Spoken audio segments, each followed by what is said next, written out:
Hi, I'm Larry Dignan with Constellation Insights, and we're here to talk about Meta's Llama 2 and what it means for generative AI. Hi, Andy. Thanks for joining us. Thanks for having me. So we're here to talk about Llama and Albicas, huh? Yeah, exactly. So let's just start from the top. Meta rolled out Llama 2, announced a partnership with Microsoft. What's this mean for the enterprise and generative AI overall?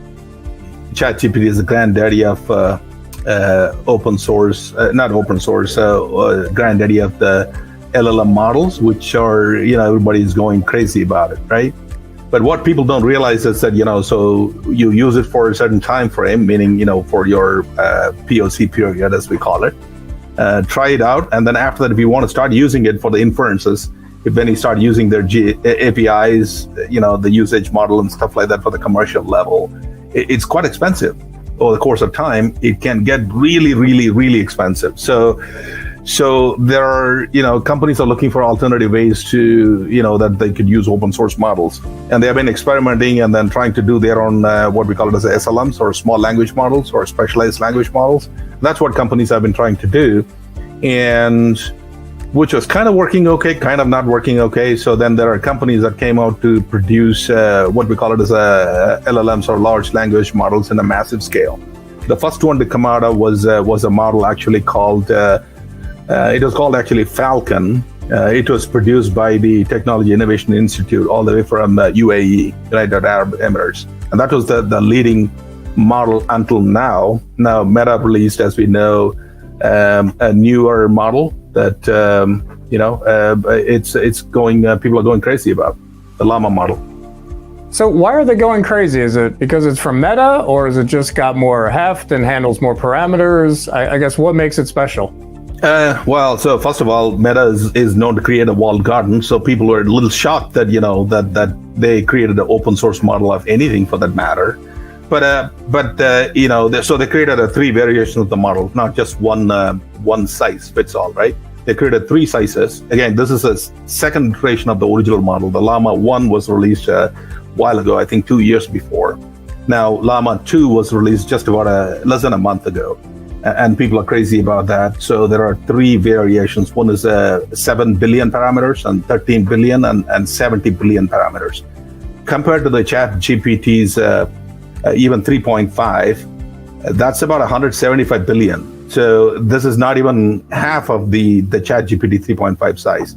So it's comparatively much smaller models, but again, it's a lot more accurate. If you are to go into, do you know Hugging Face? The place where, they have all the models and everything and stuff. They also maintain what's called a leaderboard. If you were to look at the leaderboard, the top 10 performing models as of today are either Llama 2 base version itself, or some variation of fine-tuned variation of that, which they call it as a different name. So it's very highly performing models, and that are available for people to use it almost free. And I want to say almost with a caveat. Yeah, so I guess let's get to the caveat.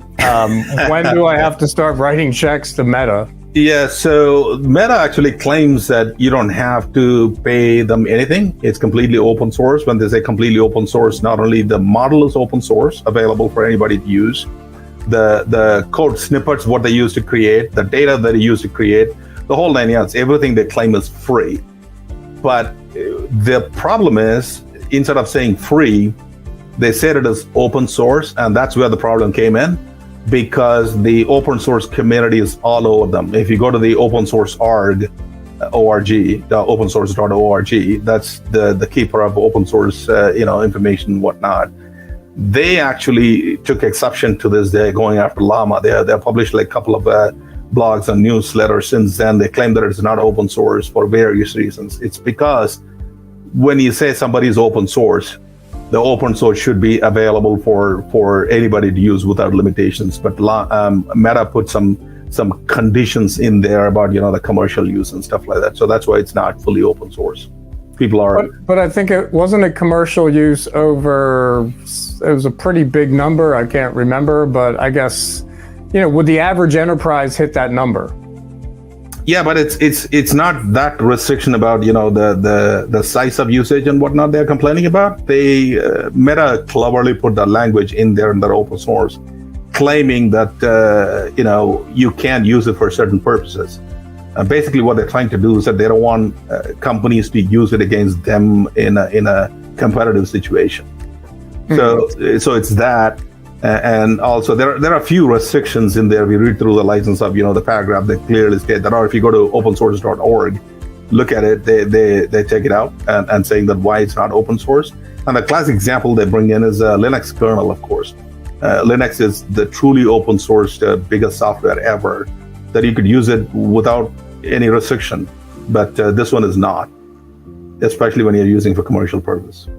Right. So do you think enterprises will actually wind up using Llama? Or will they just use it for pilots and see how it does? Or I guess directionally, where do you see it going? That's tough to say because, again, if you don't want to break the rules, you got to read it carefully to see if I either use the Llama 2 directly or if I fine-tune it, would Llama come after, would Meta come after me for licensing infringement issues like that? So that's always in the back of their mind. If not, then you could take that and potentially, fine-tune it to use it for your own purpose. But again, keep in mind, that's not the only open source that's available, though. That's the best performing open source available as of today. But then there's also a Falcon that we talked about, which is by the TIA Institute. There's also Stable LM, and then there's MPT, which is actually the created by a company called Mosaic ML. Databricks bought them recently for $1.3 billion for that reason. That's actually the most downloaded open source LLM until today, that after Meta released. So it's making the competition murkier a little bit. So do you think, so Llama aside, I mean, it kind of, it definitely helped publicize open source LLMs. Mm-hmm. Do you think enterprises are going to look more to open source LLMs to build on top of? They could, but again, keep in mind the whole idea of these companies doing that, particularly Databricks. They made it very clear at the conference. The reason why they purchased Mosaic ML is not about people using our open source. We want to help you build your own open source using your data, domain specific, and that's where they think the money is. Because if you have people use your open source model, okay, Meta spend I don't know how much money in training that model. There is no return for them. So why would I have to keep training the model and put it out for people for what? If I have to start making money off of that, I got to help you train your own models. That's where the money is. Right. So where do you think enterprises will go with this? I mean, do you think they'll wind up buying?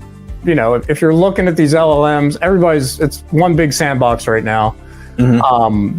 Do you think they're going to skew open source, or do you think they're going to skew towards proprietary LLMs? I mean, I guess both have disadvantages.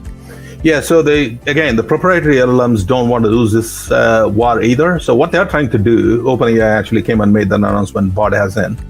What they want to do is that, okay, we have this massive model. GPT-4 is the latest model now, almost 1 trillion parameters. What we could do is that we will take that model and fine-tune it for you. You don't have to do a thing. We will train it for you. And the same thing that NVIDIA GTX Cloud is also claiming. We will figure out a way to train your model for you with your data. So either we take existing models, such as the proprietary model like OpenAI's GPT-4 model, and then we'll fine-tune it for your data, which is going to be a little more expensive because it's a massive parameters that you have to train using a lot of resources. But we will take it and we'll create a private instance for you, which will continuously learn from your own data. So that's one option to go, which may be slightly more expensive. Or you could use any of this open source model to retrain that, fine-tune it to what you want. That's the second option. Or the third option, you don't have to do any of that. You can train your own model. The model training, particularly when it comes to mid-sized models, it's not that expensive. You're talking about maybe tens of thousands of dollars, if that. It could even go a lot cheaper. Actually, it is proven that you could train your own large models for in the matter of a couple of $100. Even though it's not going to be very accurate if you train it that cheap. Right. Any guess on which way enterprises will go? It's way too early to tell. And most of them are actually trying to figure out what they really want to do with that.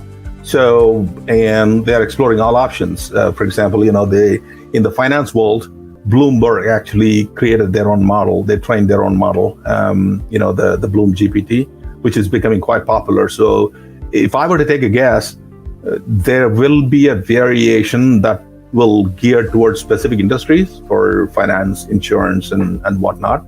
And people will probably take that model and then fine tune into their own enterprise. And then they'll go with that. That would be my guess, but it's still way too early.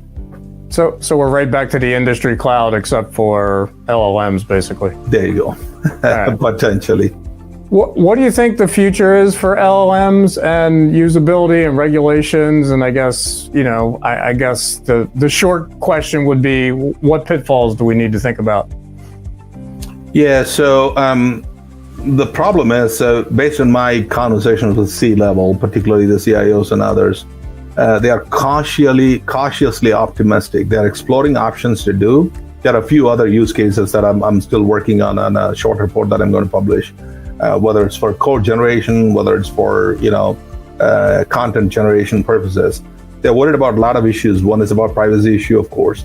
The other one is about compliance and governance issue. And the third, most importantly, as some of them have pointed out, they're also worried about a liability issue big time, because I generated some of the thing that's owned by or produced by AI, some of the LLMs. And what if suppose come after me saying that, hey, the code you produce highly resembles some of the content that I produced that is copyrighted and owned, and you're doing an infringement? Who becomes responsible at the point? It's not OpenAI. It's not Microsoft. It's not, the AI that produced that. It's ultimately whoever is releasing for the consumers. So they are a little bit careful about that. So, even if they produce AI-based whatever, they will do 100% validation before they release it to the wild, because it's their company name in the line. All right. Thanks for joining us. I think that's it. Any final thoughts to add? AI is a good thing. Use it cautiously. All righty. Thanks a lot. Talk to you. All right. Thanks for having me.